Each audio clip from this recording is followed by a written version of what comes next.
Good evening, bachcho. This is our last lecture of the chapter 1 and part 6 of economy at a glance. We were studying regarding all those economic facts and figures. So this is my intro already. The intro video has already been uploaded and you can go through it. This is Pratyush Priyadarshi, 7-year experience in Bank of Baroda as manager as in the various positions. Okay, so let's come to the without wasting our time. You can go with the videos uploaded earlier. Okay, a link has been given in the description about my intro video. You can click that and watch the whole intro video and whatever I have achieved, achievements and workings and all those things are mentioned over there. So let's come to the facts. Okay, see, in previous lecture we had studied regarding sectors of economy: primary sector, secondary sector, tertiary sector. Okay, this video will go ahead and will study about type of economy on the basis of natural resources and its uses: agrarian economy, industrial economy, and service economy. Right. So here is basic thing on which it is based. Okay, basic nature of categorization is based on categorization is based on how we use our our natural resources, right? Natural resources. Okay, so on that basis and stages of production, okay, related to that natural resource. Okay, how we use the natural resources and their products in the further stages of production and how it becomes the end use material. Okay, so that's how the whole categorization has been done. On the basis of that we have the categorization. Okay, so first, agrarian economy. Okay, the country, the whole world is categorized. The country will be considered as agrarian economy, where the GDP contains 50% or above share from the primary sector of economy. At the time of independence, India was also an agrarian economy, but today mostly dominant part is service economy. So let's have details about it. Okay, see, GDP, gross domestic product, which we will discuss in the further later. Keep that in mind that final goods and services produced in our country, okay, is mostly dependent on what? On agricultural or agricultural produces. Okay, so the end products, the final goods and services which we use is mostly produced through agriculture services and agriculture procedures, and that this service should contribute more than 50% of total number of final goods and services produced. See, if we are using the products, the items which are directly produced from the agriculture is called agrarian economy, right? Like like primary sector. In the earlier chapter, I have mentioned that primary sector contribution is mostly contributed. Primary sector is the products in primary sector mostly contributed from where? From our agriculture sector. Okay, agriculture sector. Let's understand in this way. Means the population in agrarian economy, population this economy, okay, mostly dependent on agricultural produce. Okay, agricultural activities, right? Like dairy, forestry, or minerals, mining. Means wherever the natural resources come in the picture in the economic activity, that economy is categorized as agrarian economy, right? So mostly these kind of activities will be considered as economic activities in agrarian economy, right? So today in the present time in India, this contribution has fallen from 50% to 18% in our economy, right?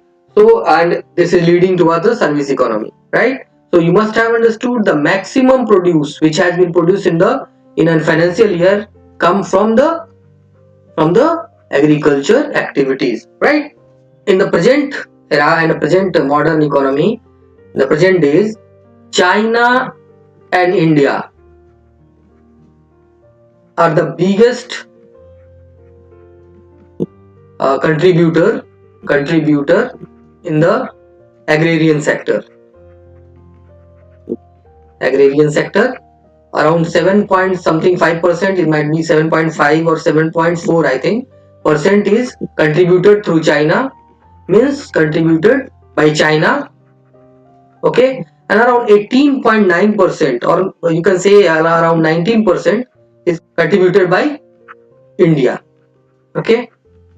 So these are the two biggest countries which are contributing to the world economy through agrarian produces and agrarian products, right? But these are not categorized as the agrarian economy because the contribution is lesser than here. The contribution is 7.4%, here the contribution 18.9%. Hence would not be categorized as the agrarian economy because 50% above 50% or above economy should be dependent on agricultural techniques and agricultural producers, okay. So now come to industrial economy. If the secondary sector, like the sector which uses, see, secondary sector, in the earlier video I have clearly explained everything regarding sectors of economy, okay. If the secondary sector, this sector uses uh, the end product of primary sector as raw material, okay, as their raw materials, okay. So if the secondary sector contributes 50% or more to the total produce value of an economy, then it is called industrial economy. We have the same way when our industrial sector, okay, or manufacturing sector,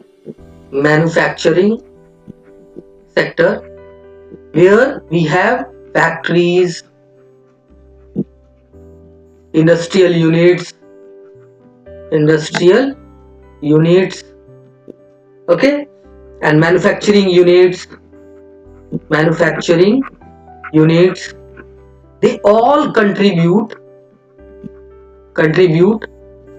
in the final goods and services produced in a financial year, okay, and that contribution should be more than equal to 50%, okay. So that's how that economy will be considered as industrial economy, right? And what do they do? This industrial economy uses what? They use, see, this industrial economy uses agrarian products,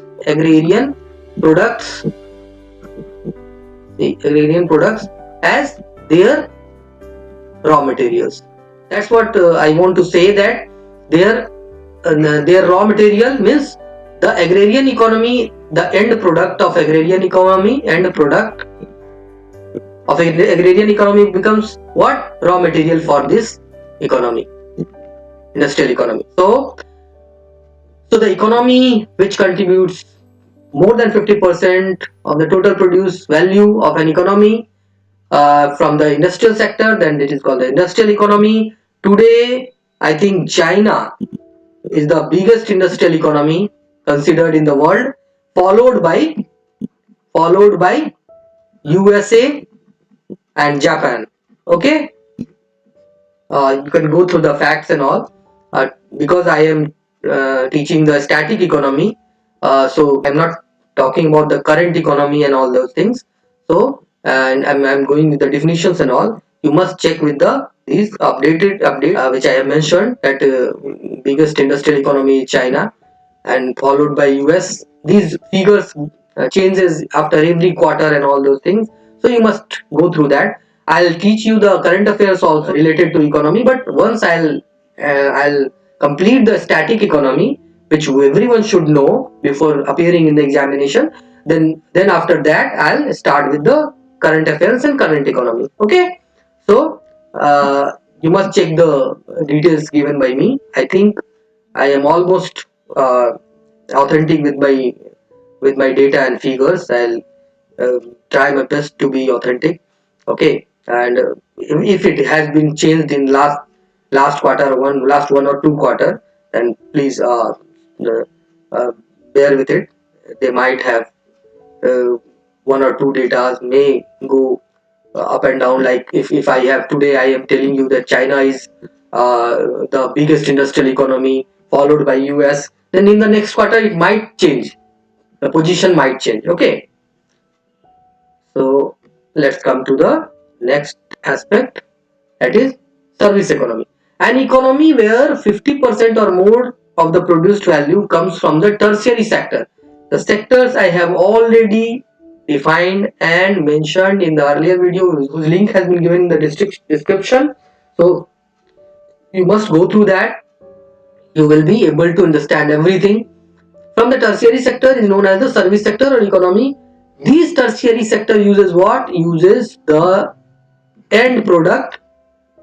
See, here the end product of industrial economy is used as a raw material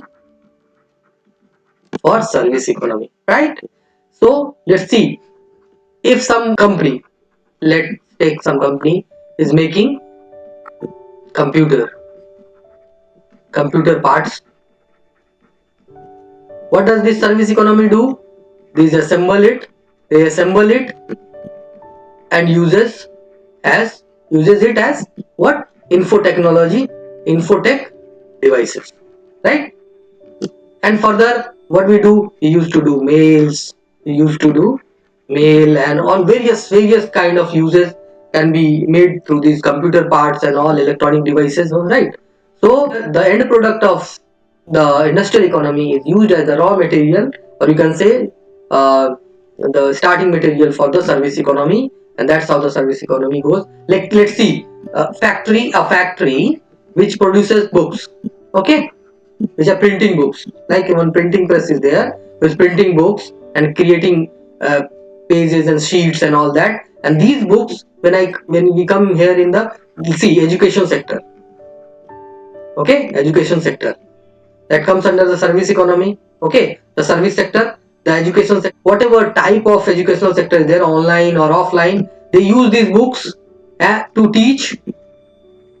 Okay, so they get the knowledge from here and they used to provide that knowledge to provide that to students. Okay, so what are they using? They're using these end products as their raw materials.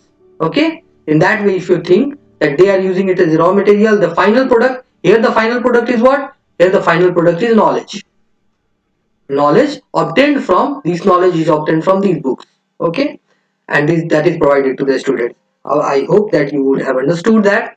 And if there is any issue, doubt, or any problem, you can comment in the comment section. I am open, and I'll be very happy to satisfy all those your doubts and issues and problems. And if you want to add something, if you want to raise a query, I am happy to satisfy that query, as well as if you want to add some matters and facts, and if you want me to create or make a video on some facts and figures, I'll definitely do that for you. Until then, in the next lecture, we'll go with the economic growth and development. That will be chapter 2 and will be in various parts. Okay, till then, thank you very much.